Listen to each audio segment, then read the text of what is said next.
About a week ago, Congressman, you said that the Congressional Progressive Caucus had 70 or so communists. Do you have any regrets about those? No, I don't regret it whatsoever. And I think that if you would take the time to study the political spectrum of ideologies, you would understand that at the turn of the century, American communists renamed themselves as progressives. If you study the Woodrow Wilson administration, people referred to the Woodrow Wilson administration as a progressive administration. Now, what I would hope that people would do in the media is maybe you should do a little research and start looking at what political ideologies are, what they stand for. There's a very thin line between communism, progressivism, Marxism, socialism, or even, as Mark Levin has said, statism. It's about nationalizing production. It's about creating, expanding a welfare state. It's about this idea of social and economic justice, and you hear that being played out, now with fairness, fair share, economic equality, shared sacrifice, ad nauseum, ad infinitum. And it's also about creation of a secular state. And this whole argument that the liberal left is trying to take you down, talking about women's contraception, is really about a federal government that is reclassifying religious organizations for them to be able to manipulate them however they wish. So that's what I wish people would focus on. Now, let me also bring something up. Since I've been up here, first time ever in politics, past 15 months, we've had members of the Democrat Party stand up and talk about how Republicans want to kill women. We've been called racist. We've been called sexist.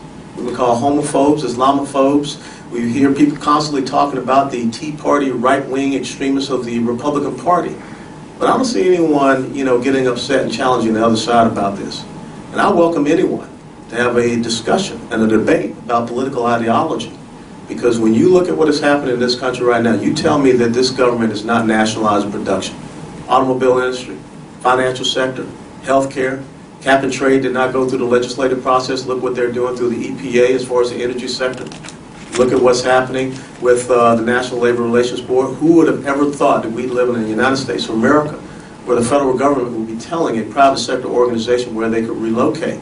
Now, you look at some of the bills that have come out of the Congressional Progressive Caucus.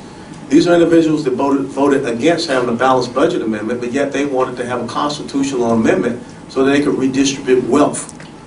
Now, I don't know if that's in keeping in your version of a constitutional republic, but when I went through my studies, it surely was not.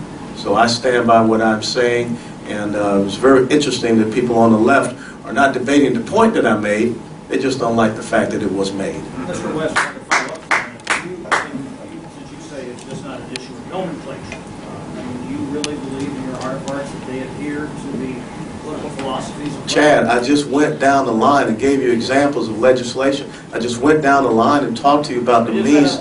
But look, okay, you want to talk about creating and expanding the welfare state? Look at Inauguration Day with how many people were on food stamps. Look at Inauguration Day, how many people were in poverty, and look at where we are today. You want me to tell you exactly where we are? Okay, as of 27 March, we had 46 million people on food stamps.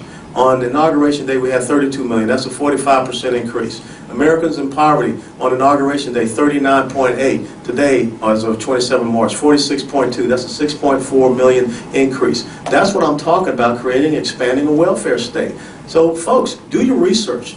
Understand these ideologies. And this is a choice between two very clear futures for the United States of America. And I'm not going to back down. I'm not going to be afraid about the fact that I call a spade a spade. That's my responsibility to the American people. A question from a Twitter user: why doesn't the House attach amendments to repeal Obamacare?